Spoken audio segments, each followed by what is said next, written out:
Gedimino prospekte tarp įprastų kavinių ir restoranų vienos durys išsiskiria ryškiu užrašu Antikafė. Kodėl anti? Galbūt todėl, kad čia užėję negausite meniu, nes čia nebūna nei dienos pietų, nei apskritai maisto patiekalų. Šioje kavinėje viskas yra atvirkščiai. Если это было бы просто кафе, то мы должны бы предложить были людям напитки, еду. Jeigu mūsų kavinė būtų šiaip paprasta kavinė, tai turėtume siūlyti gėrimų ir maisto. O čia viskas atvirkščiai, antikavinė. Pas mus galima ateiti su savo maistu, gėrimais, išskyrus alkoholinius. Čia galima ateiti ir valgyti, gerti, tai vieta laikui gerai praleisti. В интернете увидели эту идею. Internete pamatėme šią idėją. Maskvoje, Sankt Peterburge atidarytos lygiai tokios pat kavinės. Ne visai tokios pat, bet tos pačios idėjos, be alkoholio, skirtos praleisti laisvalaikį, pažaisti.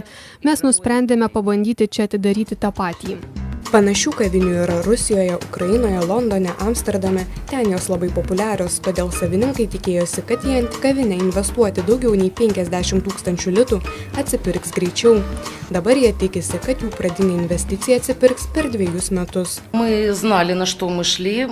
Žinojome, kam ryžtamės, kažko tikėjome, supratome, kad iškart idėja net neš milijonų. Mums buvo svarbiausia ne tiek uždarbis, kiek pritraukti žmonės bendrauti. Antikavinės savininkai neslepia savo ambicijų. Jie ne tik tikisi plėsti verslą, bet ir ruošiasi įrengti virtuvę.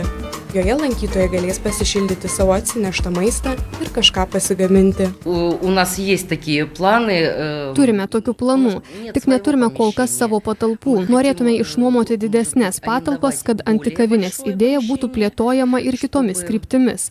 Galbūt tai būtų žaidimų, šokių, dainų vietos, kokios tik nori.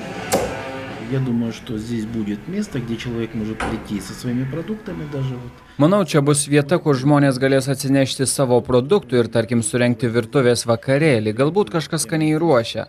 Tas žmogus galės pasikviesti draugus, čia kažką padaryti ir iškart patiekti į stalą.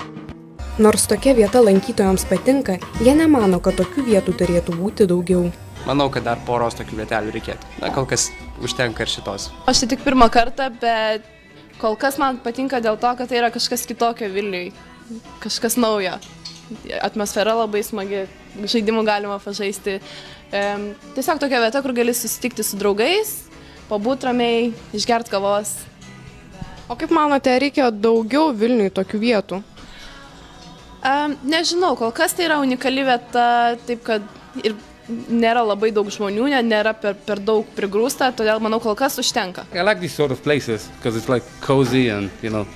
Man patinka tokios vietos, čia jauku, galima išgerti kavos su draugais, gera atmosfera. Ypač užsieniečių atvykusiem į Vilnių šaunu rasti tokių vietų. Minutė antikavinėje kainuoja 10 centų, taigi už čia praleistą valandą teks mokėti 6 litus. Reporterė Justina Ilkevičiūtė, Vilnius.